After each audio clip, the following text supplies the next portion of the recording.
নিজের দুঃখের কথাও কাউকে বললেন না, সুখের কথাও কাউকে বললেন না।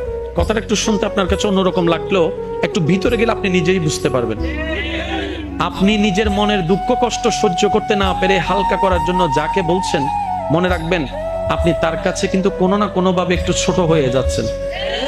এমনও হতে পারে আপনার দুঃখের সে কথাগুলা আপনার সামনে অভিনয় করে যে আপনাকে বুঝ দিয়েছে, সে পিছনে আপনার সেই দুঃখের কথা নিয়ে হাসি ঠাট্টা করতেও দ্বিধাবোধ করে না, এমন অনেক মানুষ আছে। আপনি যাকে দুঃখের কথা বলে মনকে হালকা করার চেষ্টা করছেন, আপনার দুঃখের কথার সে দুঃখটা সে বুঝবে না, কারণ তার সাথে তো সেটা ঘটেনি। সেজন্য আপনাকে 3 মাস 4 মাস 3 বছর পরও হয়তো আঙ্গুল তুলে দেখাই দিতে পারে, সে কথাটার কথা দিয়ে খোঁটা দিতে পারে। কথা বলেন ঠিক কি না?